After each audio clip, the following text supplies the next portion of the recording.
Bonjour chers frères et sœurs en Christ, que la grâce, la paix, la miséricorde de notre Seigneur Jésus-Christ vous soit abondamment multipliée. Shalom et bienvenue dans cette nouvelle vidéo de 7 minutes de pain quotidien du 31 octobre 2025. Nous poursuivons notre lecture dans le livre des Actes des Apôtres, chapitre 8. Nous allons lire aujourd'hui le verset 33. Nous avons vu dans la vidéo précédente comment le Seigneur a parlé à travers les Écritures à l'eunuque éthiopien, bien qu'il ne comprenait pas. Il lisait ce livre d'Ésaïe, chapitre 53, et il ne comprenait pas ce qu'il lisait. Mais le Saint-Esprit, à cause de l'assiduité qu'il avait, à cause de la discipline qu'il avait, à cause de la persistance qu'il avait, à cause de sa dévotion pour le Seigneur, il a cherché à comprendre les mystères de Dieu. Alors Dieu a dépêché son serviteur pour venir lui éclairer les Écritures, afin qu'il puisse les comprendre. Nous avons donc vu que nous devons non seulement être disponibles ou bien disposés à ce que nous puissions être enseignés par quelqu'un d'autre, non pas être dans l'orgueil, mais aussi que nous devons avoir cette attitude-là que l'eunuque éthiopien a eu, à toujours lire la parole de Dieu, à toujours demeurer dans la parole, à toujours persévérer dans la lecture de la Bible, dans la lecture de la parole de Dieu.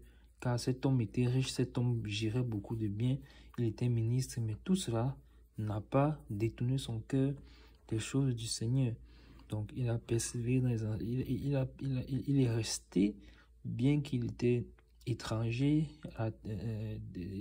aux Juifs, mais il pratiquait la religion juive, il pratiquait en tout cas le judaïsme, et il venait donc comme ça d'Éthiopie, où il allait à Jérusalem pour adorer. Le Saint-Esprit a donc dépêché Philippe, qui lui aussi de son côté est en train de prier pour recevoir la direction de son ministère, la direction, où est-ce qu'il devait aller, où est-ce qu'il devait continuer pour l'évangélisation. Et le Seigneur l'a donc conduit vers cet eunuque éthiopien-là.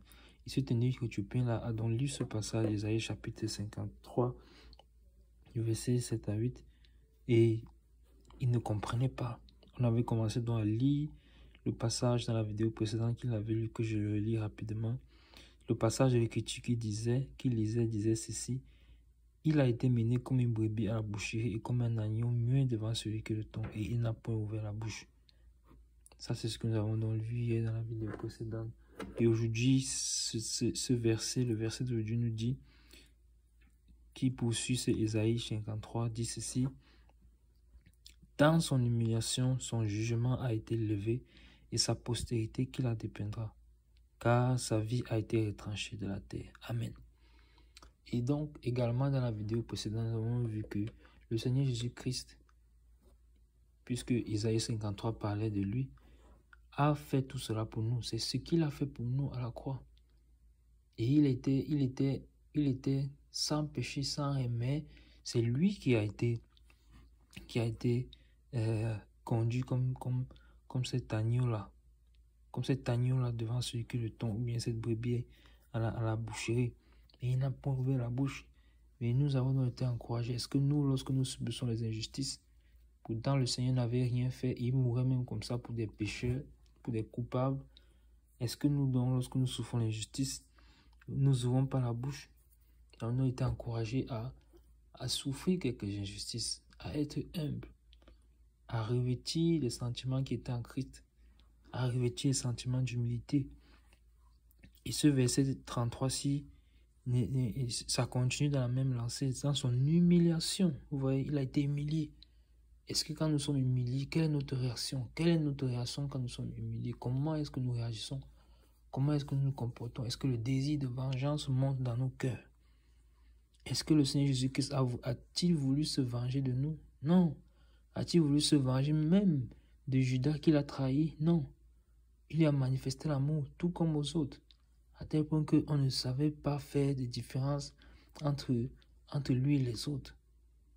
Et à tel point même que ils mangeaient ensemble, ils mettaient la main dans le même plat. À tel point que les disciples, même lorsque le Seigneur va leur révéler que c'est quelqu'un parmi vous qui va me livrer, ils ne pouvaient pas savoir, les disciples ne pouvaient pas savoir qui. Parce que Jésus ne faisait pas de différence. Pourtant, il savait dès le départ celui qui le livrait. Dès le départ, il savait quand il le choisissait. Donc, vous voyez, mes bien-aimés, que nous devons Nous devons véritablement faire attention. Il a été humilié. Dans son jugement a été élevé. Dans son humiliation, son jugement a été élevé. Il a été humilié, mais le Seigneur l'a élevé. Dieu l'a élevé. Il lui a donné le nom qui est au-dessus de tous les noms. Le nom devant lequel tout genou fléchit, toute langue confesse que Jésus-Christ est Seigneur. À la mention du nom de Jésus, tout genou fléchit, toute langue confesse. Alors Jésus-Christ est Seigneur. Jésus-Christ est Seigneur et c'est son nom seul qui sauve. Et c'est en lui seul que nous avons le salut. Et si tu écoutes ces vidéos et cela n'est pas, tu n'as pas encore cette information, alors je te la donne. Jésus-Christ est Seigneur, c'est lui qui sauve. Et il sauve tout simplement lorsque nous lui donnons nos vies. Ou bien nous nous laissons attirer par lui parce qu'en réalité c'est sa grâce, c'est lui qui fait tout. Et c'est simple.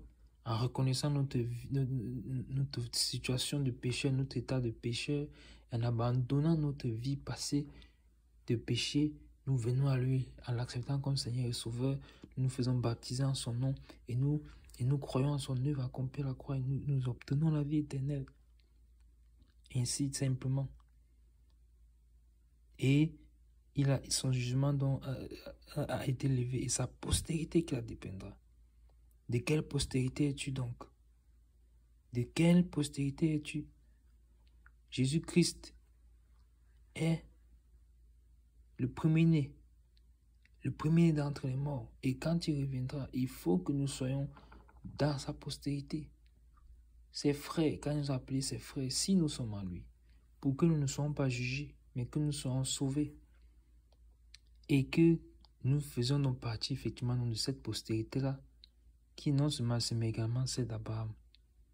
La postérité d'Abraham.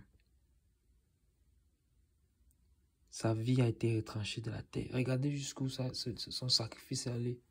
Sa vie a été retranchée de la terre.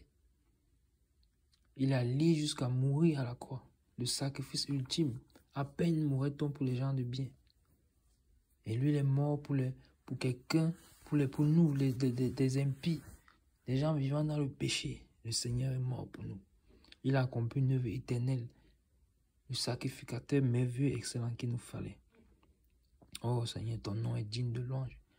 Ton nom est digne de louange, Seigneur. Nous ne pouvons pas lire un tel verset sans élever des actions de grâce avec toi, sans élever ton nom, Seigneur, sans dire que tu es bon, Seigneur.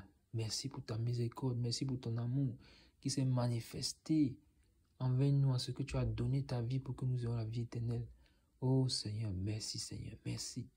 Et je prie, Seigneur, que celui qui va écouter cette vidéo et qui ne te connaît pas encore, que le même amour que tu as manifesté pour nous puisse également atteindre le cœur, Seigneur mon Dieu, de ces personnes, au nom de Jésus. Seigneur, merci. Merci pour ton œuvre accomplie à la croix pour nous.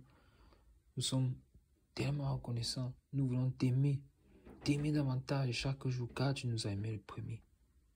Oh, gloire soit rendue à ton nom, Seigneur Jésus-Christ. Amen. Nous nous arrêtons là pour aujourd'hui. C'était tout pour les 7 minutes de pain quotidien de ce jour. Que la grâce, la paix et la miséricorde de notre Seigneur Jésus-Christ vous soit abondamment multipliée. Shalom.